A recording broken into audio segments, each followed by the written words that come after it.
Welcome to Alaska Weather, a production of Alaska Public Media and the National Weather Service, Alaska Region. Produced and broadcast daily from the studios of KAKM, Alaska Weather provides complete forecasts, public, marine, and aviation for all of Alaska. Alaska Weather is made possible by the following sponsors. Indie Alaska is a groundbreaking series that dives into the lives of people living in the last frontier. Each episode introduces you to colorful characters from around the state.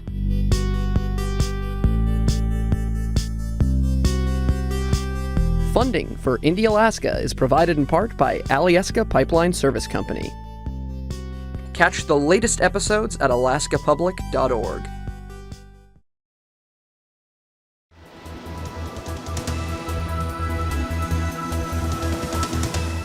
The National Weather Service.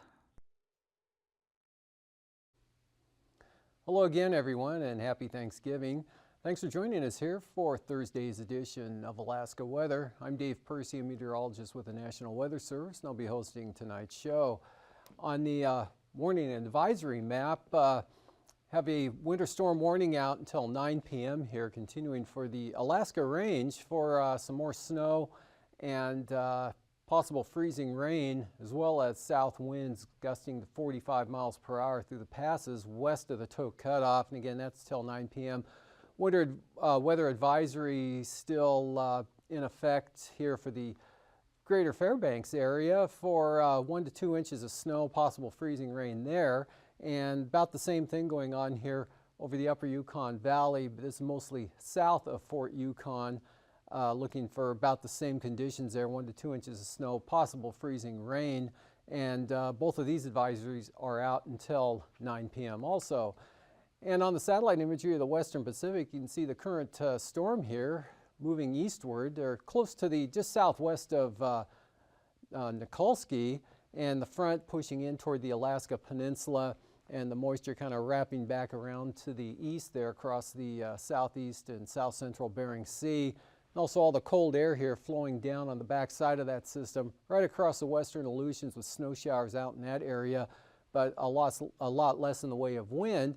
And then way back here in the Sea of Japan, you can see the next system here developing that will be moving northeastward and begin to affect the western and central Aleutians late tomorrow night and into Saturday with probably some more gale force winds. And farther to the east, you can see a lot of moisture here starting the day out, 4 a.m. this morning, bringing all the rain to the North Gulf Coast, south central Alaska, and then the rain and snow farther to the north. You can see this moves through pretty rapidly and started clearing out this morning here across south central Alaska as the main rain area shifted eastward and the rain and snow up to the north there with heaviest rain over toward Yakutat this afternoon, but 24-hour amounts pretty significant. Otherwise, here's the next front back here to the west. Most of the rain producing clouds right through here and cutting just near or south of the Pribilof Island areas, wrapping back around into the central Aleutian areas with some showers behind the front here over the eastern Aleutians, and then the colder air and snow showers out to the west. And rolling that through again, not a bad day here over the entire western part of the state and on up to the north there. Just some variable high clouds, but basically dry conditions. And on the chart for this afternoon, again, some thicker cirrus down over the Kuskokwim Delta into Bristol Bay, and then just variable high clouds up to the north. Easterly winds 15 to 25 miles per hour here across the Yukon and Kuskokwim Delta. Pretty light and variable up across the Seward Peninsula. And actually all the way up to the Arctic coast there, kind of a weak trough right in through here, brought a little bit of light snow up to the western areas there. Also some flurries and patchy fog over the eastern Arctic coast, but nothing very significant. And this trough weakening and sliding northeastward there, bringing the snow from the, again, the northern Sitna Valley up across the mid-Yukon or mid-Tanana Valley on up toward the Eagle area. And then the heavier rain here with this continued south to north flow. Big area high pressure here over British Columbia, really not moving. So these frontal systems just are developed here and are directed right up to the North Gulf Coast, occasionally oscillating back to the west or east at times, but there was some scattered thunderstorms there southeast of Yakutat earlier today, with the moderate to heavy rain going on at Yakutat beginning to lighten up, or it did lighten up over Prince William Sound and the North Gulf Coast, and again clearing out over south central Alaska, down to Kodiak Island. And then this next front brought, in advance of the front, we had 30 to 50 mile per hour wind gusts there across the Alaska Peninsula. And in the tighter gradient back here to the west, northerlies of 40 to 65 miles per hour in gusts there from mainly about Kiska Island eastward to not quite as far east as Adak there, as that colder air sweeps down from the north, but areas of snow extending back up over the central Bering Sea areas. And looking at tonight's forecast, this low center here, these two boundaries kind of combine, and that whole thing lifts northwestward to something like this about 3 a.m. tomorrow morning, right across Kodiak Island, that low pressure area, kind of just a triple point at this stage, with rain on the increase, wind on the increase to the North Gulf Coast, again across the Kenai Peninsula. Rain will spread in areas of there across Bristol Bay and the southwest interior, with scattered showers over the Alaska Peninsula. Gusty north winds here, gale force winds, strong gales for the central Aleutians out of the north, 40 to 45 knots, lighter back to the west. Pretty breezy conditions here all the way up to about St. Lawrence Island. Stays breezy here over the southwest interior, and the gradient tightening up here over the northwest. So winds will be on the increase up in that area there. A few flurries here over the interior, but not too bad. Variable clouds, some areas of clearing, but rainfall also developed here right along the coast of the entire stretch of the Panhandle there. But again, high pressure there keeping this back to the west, directing it up to the north, or actually northwest, rotating around that main low center. Now just about south of Falls Pass at 972 millibars. And looking ahead to tomorrow, this kind of trough right through here pulls back to the northwest and actually develops another low center there near Kuskokwim Bay at 977 millibars. The other center, the parent low, still down just south of the Alaska Peninsula there. South to north flow continues with rain all day for Kodiak tomorrow and areas of fog. Moderate rainfall likely as that front moves up right to the coastline there from the Kenai Peninsula back to Yakutat, and then lighter amounts of rain here over the southeast coast, but is edging its way eastward. But again, down toward Dixon Entrance, not too bad. It's probably staying dry with just mostly cloudy skies.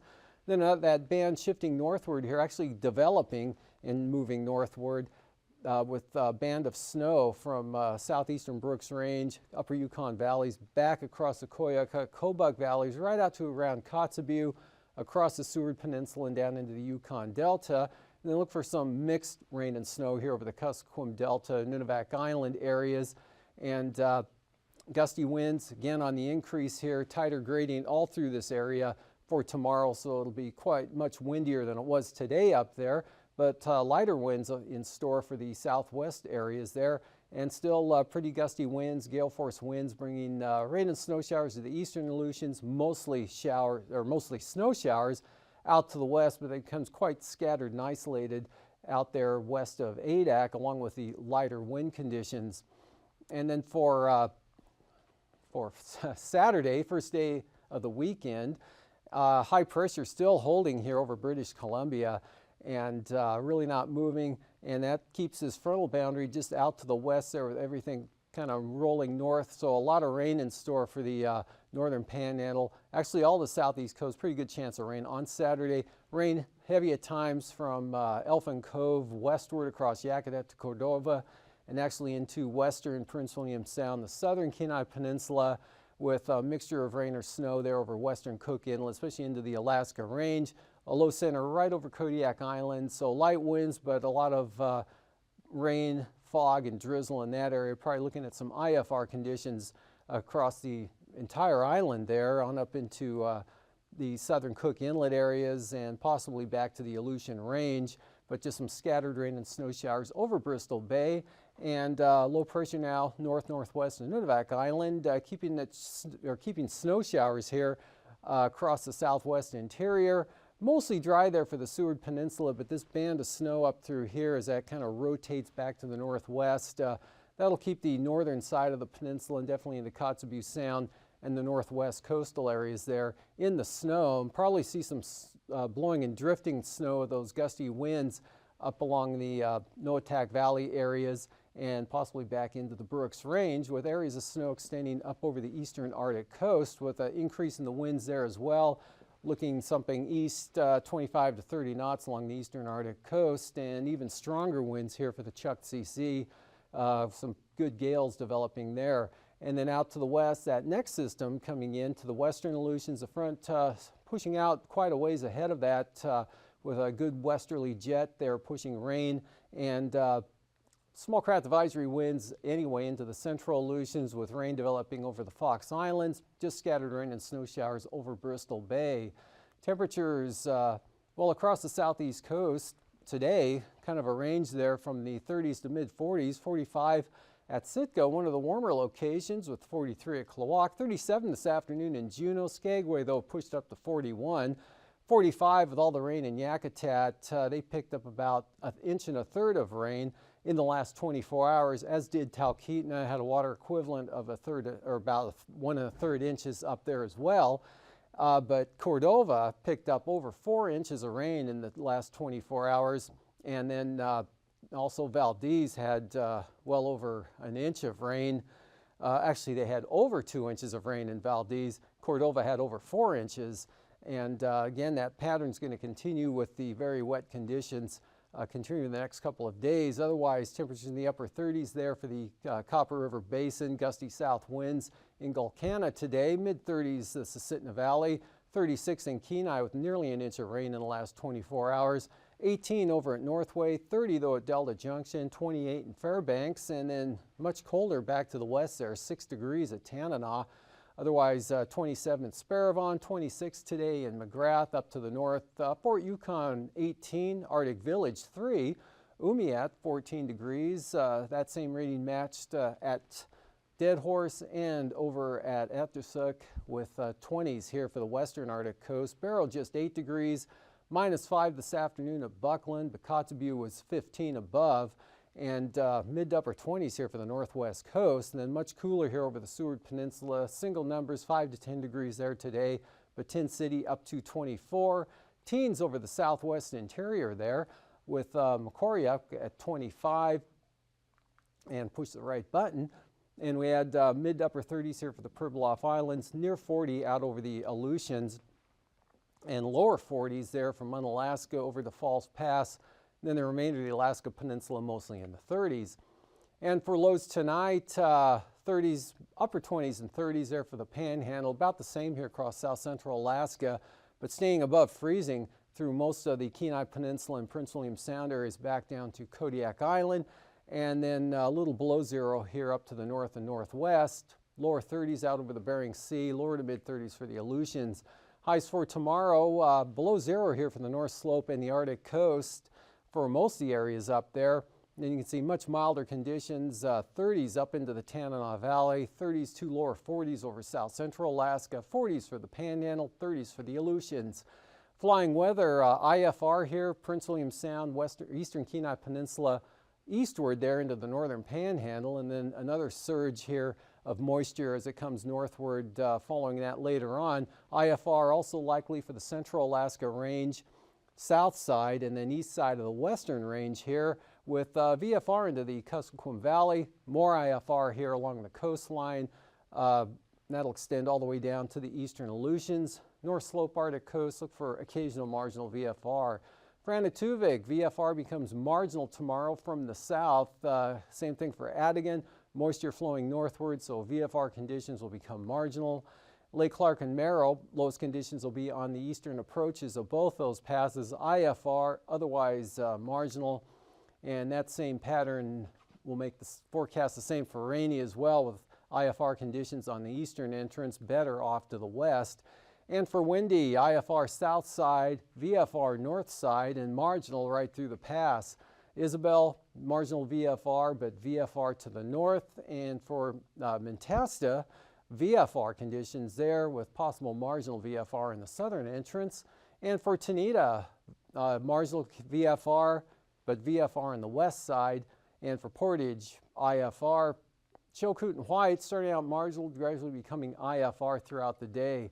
And the freezing levels showing 4,000 feet right up to the Alaska Range, 2,000 feet here up into the Tanana Valley, then dropping back to the south in Bristol Bay there, then back up to the north a little bit there over the eastern Aleutian areas. Icing here heaviest along the North Gulf Coast, occasional widespread moderate rime there, northern Panhandle, icing back to the west and across Kodiak Island, then another zone here from the northern upper Yukon Valley areas back across Norton Sound, covering much of the eastern Bering Sea, that below about 9,000 feet. And the wind flow showing this big area high pressure still here, ridging right up into western Canada there, and the flow from the south to southwest, jet core starts 100 knots over Kodiak Island, 140 knots going over the top of that ridge, and this upper low heading eastward. 9,000 foot winds showing southerly winds 30 to 50 knots reaching the North Gulf Coast, 55 knots across south central Alaska, and another band of pretty strong winds there in advance of the front just off the southeast coast. Northerlies 50 knots there for St. Lawrence Island, up to 55 knots over the eastern Aleutians. 9,000 feet, same low here along the Alaska Peninsula. South-southeasterly 30 to 50 knots across the Gulf of Alaska, 45 to 55 knots there, or 45 to 50 knots off the Panhandle. And north winds at 30 become northwest, 45 to 50 knots over the eastern Aleutians, diminishing out to the west. Pretty brisk winds here up over the Seward Peninsula and Chukchi Sea of 40 knots and 25 knots for the eastern North Gulf Coast. So look for moderate turbulence here, Kodiak Island, much of southern and southeast Alaska, right down off the southeast coast, and also for the eastern Aleutians out to Atka, and over the northern Bering Sea, Seward Peninsula, right up into the western Brooks Range, occasional moderate chop there, all below about 5,000 to 7,000 feet. And after the break, Stargazer, I'll be back with the marine forecasts.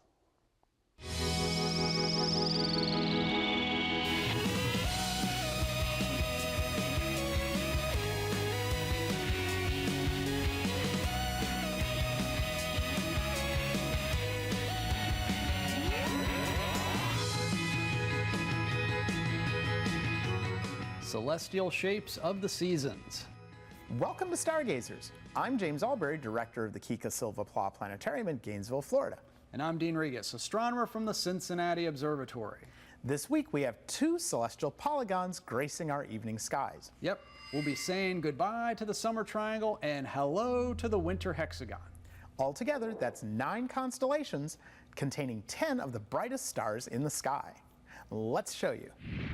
Okay, we have our skies set up for an hour or so after sunset this week. If you look west, you'll see 3 bright stars making the asterism we call the summer triangle. Vega is the brightest star of Lyra the Harp, Deneb is the brightest star of Cygnus the Swan, and Altair is the brightest star of Aquila the Eagle. Vega is not only the brightest star in the triangle, but it's only 25 light years from Earth, and Vega is one of the most luminous stars in our neighborhood. Vega was our North Star way back in 12,000 BC, and it will be again in 14,000 AD, thanks to the top-like wobble our Earth makes over the course of 26,000 years. The second brightest triangle star, Altair, is only 17 light years from Earth. Of all the stars near us, Altair spins the fastest, completing 1 rotation in only 9 hours. Compare that to our Sun, which takes 26 days to complete 1 rotation. This rapid spinning has caused Altair to flatten out like an M&M. I like M&Ms. The last star in the summer triangle is the blue-white star Deneb. Deneb is almost 60,000 times as bright as our Sun. However, because it's over 3,000 light years away from us, it appears much fainter than Vega and Altair, and is almost 110 times as wide as our Sun. If you go outside shortly after 10 p.m. and look toward the east, you'll see a star pattern called the winter hexagon. Covering almost half the sky, this asterism incorporates 6 constellations and 8 of the 20 brightest stars visible from Earth. The winter hexagon definitely puts its stamp on the season. The most recognizable constellation in the winter hexagon is Orion the Hunter. Rigel, Orion's foot, marks one of the stars in the winter hexagon. If you take Orion's belt of 3 stars and draw a line toward the west, this will lead you to the next star in the hexagon. Aldebaran marks the eye of Taurus the Bull. This star is a red giant almost 68 light years from us. Taurus has a small V shape of 5 stars for a face and 2 long horns. One of those horns connects to the constellation containing the next star in the hexagon. Capella is 42 light years away from us and is the brightest star in the pentagon-shaped constellation Auriga the Charioteer. Although it appears to be a single star to the naked eye, Capella is actually a star system of 4 stars in 2 binary pairs. The last 4 stars of the winter hexagon come from 3 different constellations. Just to the east of Capella are the stars Castor and Pollux. These stars make up the heads of the Gemini twins. Castor is almost 50 light years away and is actually a group of 6 stars. Pollux is 34 light years away and is actually 2 stars orbiting each other. Just below and to the south of the Gemini twins are the 2 stars that mark Orion's smaller dog, Canis Minor. The bright star is Procyon, and the dimmer star is Gomesa. Procyon is the 8th brightest star in the night sky, but that can't compare to the last star in the winter hexagon, Sirius. Sirius marks the eye of Orion's larger dog, Canis Major. Sirius, aptly named the dog star, is only 8 light years away, helping it appear as the brightest star in the night sky. So, there you have it. In the west, right after sunset, Vega, Altair, and Deneb, the stars of the summer triangle. And a few hours later, the winter hexagon shines brightly in the east, featuring Rigel, Aldebaran, Capella, Castor, Pollux, Procyon, and Sirius. And it's all there for you this week if you keep looking up.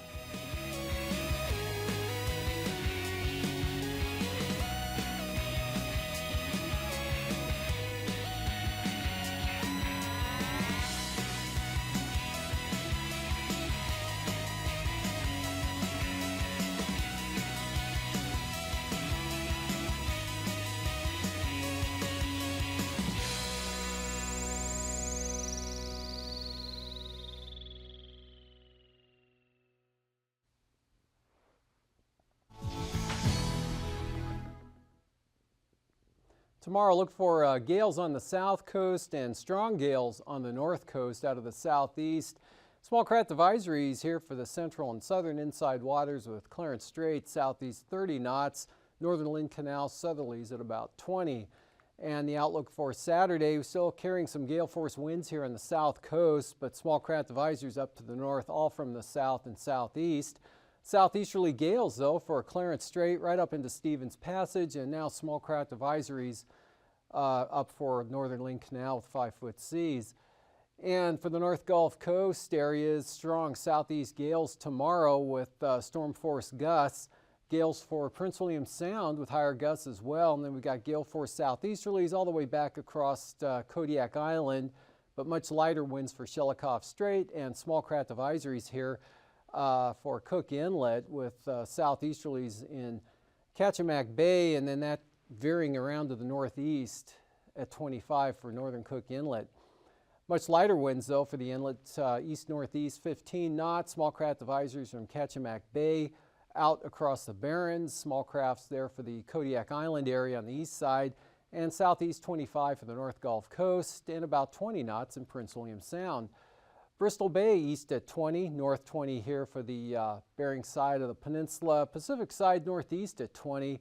Good stiff south wind at about 30 knots with 15-foot seas there southwest of Kodiak Island. And then all westerly winds in store for Saturday here. Only 15 knots there for Bristol Bay, but the Alaska Peninsula west at 30 knots and a little lighter there as you head up towards Sitkinak. For the Aleutians, eastern Aleutians, 35 out of the northwest, or increasing to 35 from the northwest, and then 40 to 45 knots here out across the central Aleutians, dropping back to small crafts for the western areas. And then with that next storm coming in, those will swing around to the east at 35 knots, and then south to southeast, 30 knots here for the central Aleutian areas, and small craft advisories for westerlies there for the Fox Islands. And for the southwest coast, south of the island here, coming out of Kuskokwim Bay, northeast at 20. Small craft advisories there north of the island, and a good gale there out of the northeast for St. Lawrence Island, blowing on down into the northern Bering Sea, north 30 for the Pribilofs. Those become west at 25 there for St. Paul and St. George, and then the gales hold on to St. Lawrence Island. Southwest 20 there for the area south of Nunivak Island. Southerlies at 25 knots, low center pulling right up into about that area. And for the Arctic coast, 15 to 20 knot northeasterlies for the central and eastern coast with brisk wind advisories for the west side. Gales from Cape Thompson to Cape Beaufort there, otherwise northeast to 30 with heavy freezing spray. And then strong gales from Wales all the way up to Cape Beaufort, northeast 40 to 45 knots. Minimum gales there for the western Arctic coast, but brisk wind advisories from Barrow all the way back to Demarcation Point. And then for tonight again, another system kind of sliding northwestward there toward Kodiak Island, but the warm front will increase the winds and rain again along the North Gulf Coast there and right up to along the coastline here of the Panhandle, but much drier over the interior there, but still easterly winds, east-northeasterlies, tending to pick up in areas there, especially higher elevations. That gradient tightens up, but light winds continue here from the north slope and the Arctic coast. Again, gale force northerlies here from west of Sitkinak, west of Nikolsky, all the way back out to the central Aleutian areas. And then for tomorrow, that front comes up to the North Gulf Coast, so rain heavy at times here from the southern Kenai Peninsula, Prince William Sound, right over into Yakutat, possibly in toward Elfin Cove, with rain chances increasing here for the remainder of the southeast coastal areas there.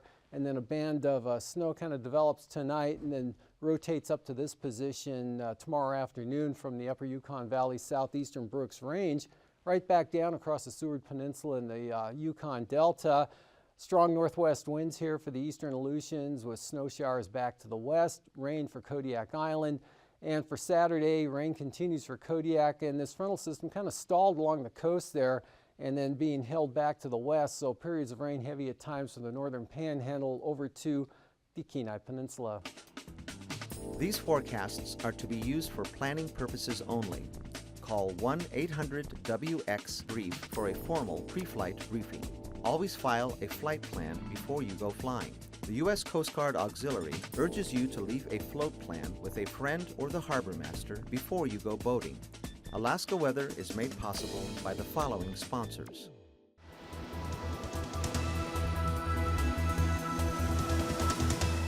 The National Weather Service.